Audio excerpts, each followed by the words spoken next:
तो देखो बच्चों, अपना जो चैप्टर चल रहा है, और ये चैप्टर क्या चल रहा है? Fluorine family, halogens. आज हम इस चैप्टर में अब जो टॉपिक डिस्कस करेंगे, और ये टॉपिक होगा हमारा क्या? Oxidation states of halogens. क्या होगा? ऑक्सीडेशन स्टेट्स ऑफ हैलोजेंस, कि जो हैलोजन मेंबर्स हैं, है ना, उनमें ऑक्सीडेशन स्टेट क्या क्या होती हैं, और कौन स्टेबल है कौन कम स्टेबल है, उनका एक्सप्लेनेशन हमें यहाँ करना है। तो देखो बच्चों, अगर आप हैलोजन ग्रुप में जाओ तो जो आउटर मोस्ट, ठीक है, कॉन्फ़िगरेशन है,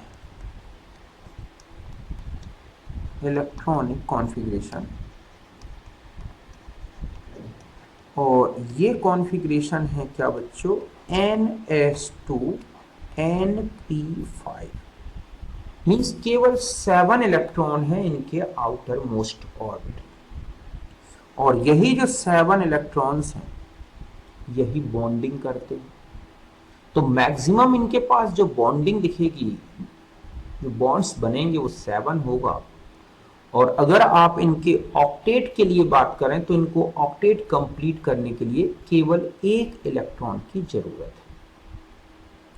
तो जो हैलोजेंस होते हैं ना, अगर हम देखें कि हैलोजेंस शो फॉलोइंग टाइप्स, है ना, टाइप्स ऑफ ऑक्सीडेशन स्टेट्स। ये कौन कौन से टाइप्स? तो देखो, पहला होती है +-1। तो अगर आप इनका कॉन्फ़िगरेशन देखोगे तो इस तरह से है, आउटर मोस्ट का, है ना, ये है। तो यहां पर जब ये हाइब्रिडाइजेशन, सॉरी, जब ये +-1 शो करेंगे तो यहां जो हाइब्रिडाइजेशन होगा वो क्या होगा? sp3। और जब ये बॉन्डिंग करेंगे तो ये अपने जो अनपेयर्ड इलेक्ट्रॉन है उसको पेयर्ड कर लेते हैं, पेयरिंग करते हैं। मतलब ये किसी से इलेक्ट्रॉन एक्सेप्ट कर सकते हैं, शेयरिंग कर सकते हैं। मींस यहां पर जो हैलोजेंस हैं, है ना, halogens accept 1 electron from any species, ठीक है, और शेयर्ड विद अदर एटम। तो यहां पर अगर हम कहें कि ये है, मान लो HF, है ना, तो यहां पर ये लोन पेयर रहेगा, यहां पर भी ये 2 इलेक्ट्रॉन अपनी नॉर्मल रहेंगे, और यहां पर ये इस तरह से हम कहें एक हाइड्रोजन जुड़ गए। तो यहां पर अगर हम हैलोजन की ऑक्सीडेशन स्टेट की बात करें तो वो -1 होगी, और ये क्या है? +1, क्लोरीन के साथ है ना। लेकिन अगर यहीं पर मैं बात करूं IF की, तो ये माइनस में रहेगा और ये प्लस में रहेगा। ये तो आप जानते हैं कि ये इलेक्ट्रोनेगेटिविटी के कारण ऐसा है। या NaF बने अगर मान लो, तो आप देखोगे कि Na टोटल प्लस के फॉर्म में रहेगा, प्लस फ्लोराइड माइनस के फॉर्म में रहेगा। तो यहां पर आयनिक बॉन्डिंग है, यहां ऊपर देखें तो ये कोवेलेंट बॉन्डिंग है। तो ये अपने से ज्यादा इलेक्ट्रोनेगेटिव से जुड़ जाए तो प्लस में रहेगी, अपने से कम इलेक्ट्रोनेगेटिव से जुड़े तो माइनस में रहेगी। तो अगर हम कहें कि स्टेबिलिटी का ऑर्डर क्या है, तो अगर आप देखें तो stability of minus oxidation state जो 1 है, तो ये डायरेक्टली प्रोपोर्शनल होगी, ठीक है बच्चों, इलेक्ट्रोनेगेटिविटी ऑफ हैलोजन, कि जो हैलोजन है उसकी इलेक्ट्रोनेगेटिविटी के डायरेक्टली प्रोपोर्शनल होगी -1 ऑक्सीडेशन स्टेट। ऐसा क्यों होता है? क्योंकि जितना इलेक्ट्रोनेगेटिव होगा वो इलेक्ट्रॉन को उतना टाइट बांध लेगा एक्स्ट्रा इलेक्ट्रॉन को और अपने आप से बांध के रखेगा। तो इसका मतलब है कि सबसे स्टेबल एनाइन होगा फ्लोराइड, फिर होगा क्लोराइड, फिर है ब्रोमाइड और फिर क्या है बच्चों? आयोडाइड। तो ये इनकी स्टेबिलिटी, एनाइन की स्टेबिलिटी का ऑर्डर होगा। इसका मतलब है कि HF, HCl, ठीक है, HBr और HI, ये कंपाउंड की स्टेबिलिटी होगी। ठीक है, तो जितनी स्टेबल ऑक्सीडेशन स्टेट उतनी स्टेबल उनके कंपाउंड्स, थर्मली भी स्टेबल है इस तरह से। तो ये -1 की। अब लेकिन +1 स्टेट की बात करें, ठीक है, स्टेबिलिटी, तो देखो बच्चों +1 का मतलब समझ रहे हो ना? +1 की जो स्टेबिलिटी है वो डायरेक्टली प्रोपोर्शनल होगी size of halogen.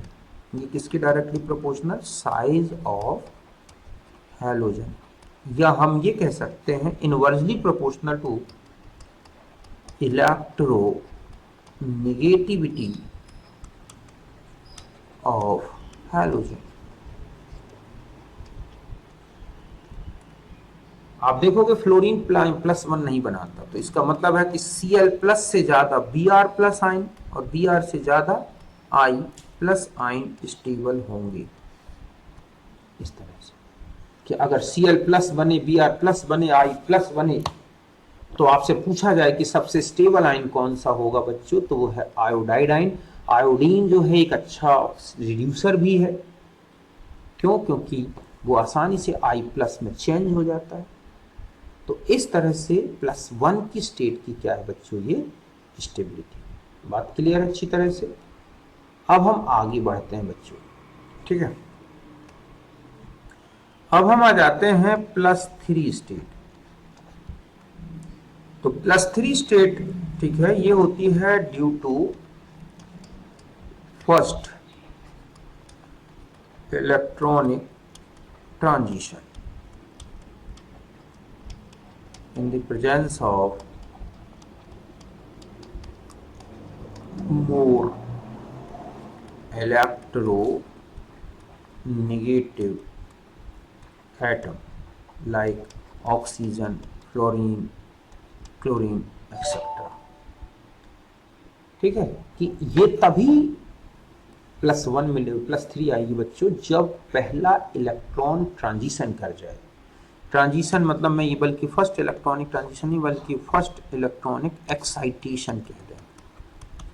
First excitation होगा जब, कैसे? देखो कि यहां पर इस तरह से ये है हमारे पास S के इलेक्ट्रॉन और यहां पर जो P में थे इलेक्ट्रॉन, तो अब यहां एक रह जाएगा और इस तरह से यहां पहुंच जाएगा एक इलेक्ट्रॉन ऐसे, और यहां का जो हाइब्रिडाइजेशन होगा वो होगा क्या बच्चों? sp3d। तो जब फर्स्ट एक्साइटेशन हुआ मतलब पहला इलेक्ट्रॉन जो P से है वो D में जाएगा, तब ये स्टेट आएगी।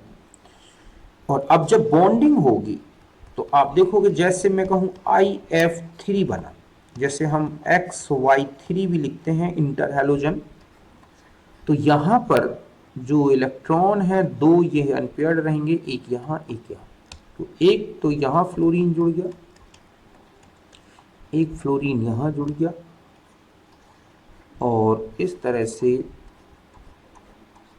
एक यहां जुड़ गया फ्लोरीन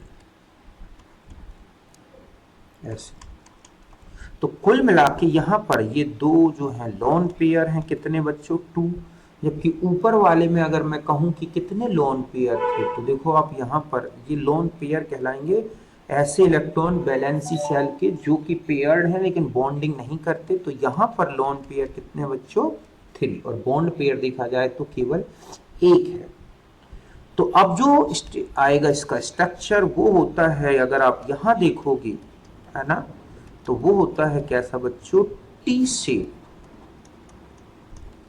मतलब यहां पर मान लो ये है आयोडीन, तो एक फ्लोरीन यहां रहेगा, एक फ्लोरीन यहां रहेगा, एक फ्लोरीन यहां रहेगा, लोन पेयर ऐसे रहेंगे। क्योंकि बेंट रूल के अनुसार more electronegative atom means fluorine occupies in that hybrid orbital having lowest S character. मतलब यहां पर जो है फ्लोरीन को ऐड किया गया है ऐसे, ऐसा इसलिए बच्चों क्योंकि इस हाइब्रिड ऑर्बिटल में एस कैरेक्टर कम होगा, जबकि यहां पर पी कैरेक्टर ज्यादा, ठीक है, यहां पर पी कैरेक्टर ज्यादा एस कैरेक्टर कम है। तो मोर इलेक्ट्रोनेगेटिव फ्लोरीन हमेशा उस हाइब्रिड ऑर्बिटल में जुड़ेगा पहले जिसमें पी कैरेक्टर ज्यादा हो, मींस एस कैरेक्टर कम हो। लोन पेयर हमेशा उस ऑर्बिटल में रहते हैं जहां एस कैरेक्टर ज्यादा, इसीलिए इसका स्ट्रक्चर टी शेप दिखता है। तो जितने भी आपको XY3 के मतलब जैसे ICl3, IBr3, ClF3, ठीक है, BrF3, इस तरह के अगर कोई हैलोजन दिखते हैं तो उनका स्ट्रक्चर आपको ये बनाना है जिसमें 2 लोन पेयर, 3 बॉन्ड पेयर। और अब आता है कि इसकी एक साथ में स्टेबिलिटी एक साथ ही बता दूंगा क्योंकि प्लस की तो नीचे के ही साथ बढ़ेगी। फिर हम आते हैं 5 वाली स्टेट, ठीक है, +5, ठीक है। तो ये जो है it is due to second electronic excitation.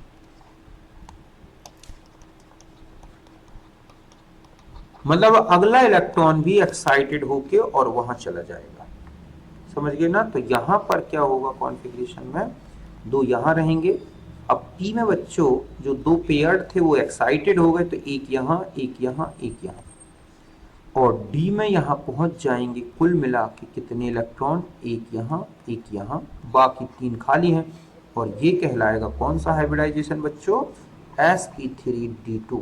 मतलब जहां पर ये +5 शो करते हैं वहां पर हाइब्रिडाइजेशन sp3d2 होगा। जैसे मैं कहूं IF5, तो IF5 में एक तो लोन पेयर रहा, बाकी जो है इस तरह से बॉन्ड पेयर रहेंगे डी में, ठीक है, हाइब्रिड ऑर्बिटल्स में। मतलब तो यहां पर अगर हम कहें 1 2 3 4 5, तो एक फ्लोरीन यहां जुड़ जाएगा, एक यहां जुड़ जाएगा, एक यहां जुड़ जाएगा, एक यहां, और एक फ्लोरीन यहां जुड़ गया, एक यहां जुड़ गया, एक यहां जुड़ गया, एक यहां।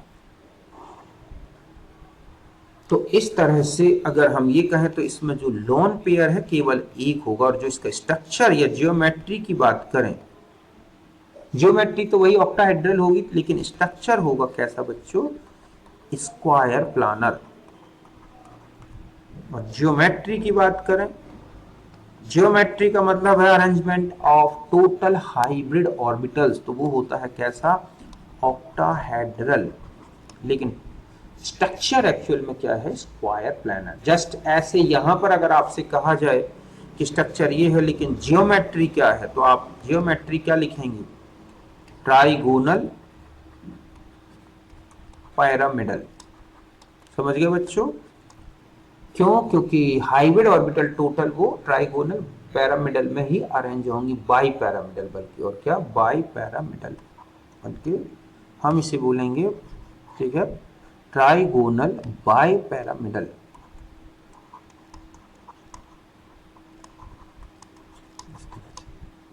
और यहां पर जियोमेट्री अगर आपसे पूछे कि इसमें क्या है, तो यहां पर जियोमेट्री तो होगी बच्चों, जियोमेट्री तो हो गई वही क्या, टेट्राहेड्रल। और जो स्ट्रक्चर आपसे कहा जाए कि इनका स्ट्रक्चर होगा, तो वो दिखेगा आपको क्या, लीनियर, क्योंकि एक ही बॉन्ड है। तो इस तरह से ध्यान से सुने, arrangement of total hybrid orbital in space is called geometry.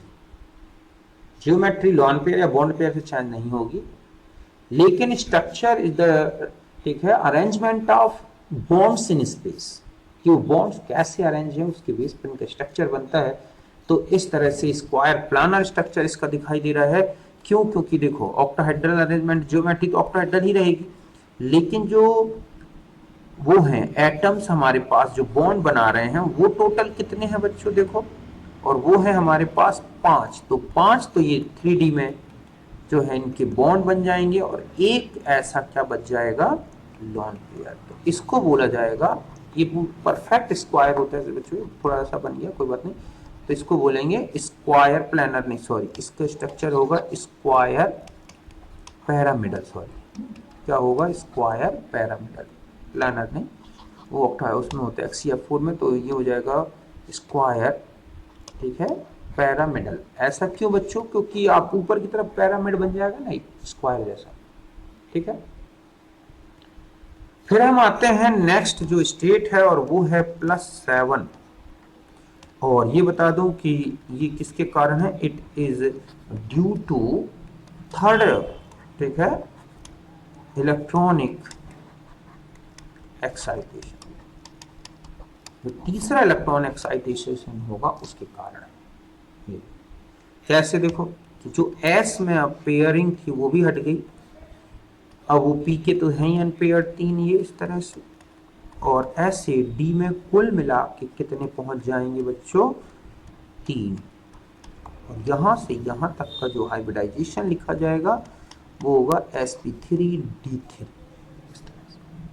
बात क्लियर है। और फिर हम इसे बॉन्डिंग कर दें तो एक यहाँ ले लें, ठीक है, हालांकि ये सारी ऑर्बिटल्स पर एक साथ हो जाती हैं, अलग अलग नहीं होती, इनके शेप साइज अलग हो जाते हैं, मतलब हाइब्रिड ऑर्बिटल एक से हो जाएंगे, एटॉमिक अलग हो जाएंगे साइज में। तो इस तरह से यहाँ पर जैसे IF7 बनेगा, है ना, तो यहाँ यहाँ यहाँ यहाँ ऐसे एक फ्लोरीन, दूसरा, तीसरा, चौथा, पांचवा, छठवां, और ये क्या है, और ये केवल आयोडीन में ही मिलती है +7 ऑक्सीजन के साथ। मतलब यहाँ आप देखोगे एक I2O7 होता है और यहाँ IF7 है, इसमें इनकी ऑक्सीडेशन स्टेट, इसके अलावा HiO4 में भी आयोडीन की 7+ तो इस तरह से ये स्टेट्स हैं। अगर मैं स्टेबिलिटी कहूँ कि +3 से लेके और +5 तक की जो स्टेबिलिटी का ऑर्डर है बच्चों, ठीक है, वो, और बल्कि +7 तक की ही बात करूं, बल्कि +5 से प्लस, ठीक है, +3, +5 और +7, अगर इनकी स्टेबिलिटी की बात की जाए, ठीक है, तो directly proportional to the size of halogen. क्योंकि बच्चों जितना कम इलेक्ट्रोनेगेटिव हैलोजन होगा वो उतनी आसानी से पॉजिटिव चार्ज डेवलप कर देगा। अगर आप क्लोरीन में या ब्रोमीन में और आयोडीन में +7 स्टेट देखें तो सबसे स्टेबल हमें आयोडीन में दिखी, क्योंकि सबसे बड़ा हैलोजन है, आसानी से इलेक्ट्रॉन निकाल सकता है। बाकी स्टेट में अगर 7+ ब्रोमीन में देखें, क्लोरीन में, तो ये बहुत ही स्ट्रॉन्ग ऑक्सीडाइजर हो जाएंगे, क्योंकि अपने आप को तुरंत नीचे लाना चाहेंगे। तो स्टेबिलिटी का ऑर्डर यही हुआ। तो हम ये कहेंगे कि जो प्लस, मतलब जैसे आयोडीन प्लस है सबसे स्टेबल होगा, ऐसे ब्रोमीन 3+ और क्लोरीन 3+। अगर हम इसकी बात करें कि इनकी 7+, तो Br में 7+, ठीक है, 5+ की बात करें, हाँ पहले 5+ ले लें और 7+, ठीक है। तो यहां पर अगर आप देखोगे कि ये है आयोडीन 5+, तो ये इसी तरह से इसमें भी 5+ और क्लोरीन 5+। आयोडीन में 7+ स्टेबल होती है, फिर ब्रोमीन में 7+ और क्लोरीन में 7+।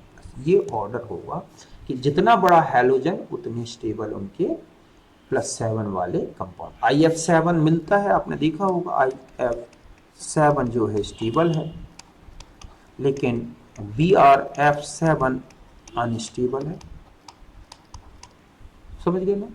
क्लोरीन के साथ, फ्लोरीन ऑक्सीजन के साथ तो हो सकते हैं, क्योंकि ऑक्सीजन डबल बॉन्ड बना के हैलोजन को स्टेबल बना देता है। यहां एक पॉइंट ध्यान रखना है कि फ्लोरीन, ठीक है, shows only -1 state due to highest, ठीक है, क्या, electronegativity and unavailability of d orbitals, ठीक है, मतलब इनमें d ऑर्बिटल नहीं होते और हाईएस्ट इलेक्ट्रोनेगेटिविटी है, इसलिए फ्लोरीन की -1 के अलावा कहीं कोई अदर हायर स्टेट नहीं मिलेगी। बाकी मेंबर्स में ये मिल जाती है, क्यों? क्योंकि उनमें डी ऑर्बिटल्स होते हैं। बाकी फ्लोरीन में इस तरह से इससे ज़्यादा स्टेट आपको कहीं नहीं मिलेगी। तो ये है कुल मिला के आज हमने पढ़ा क्या? Oxidation states of halogen. समझ गए बच्चों? तो इस तरह से आपको इनके बारे में ध्यान रखना है, ऑक्सीडेशन स्टेट्स। बाकी जो है आगे का मैटर वो हम अगले टर्म में डिस्कस करेंगे।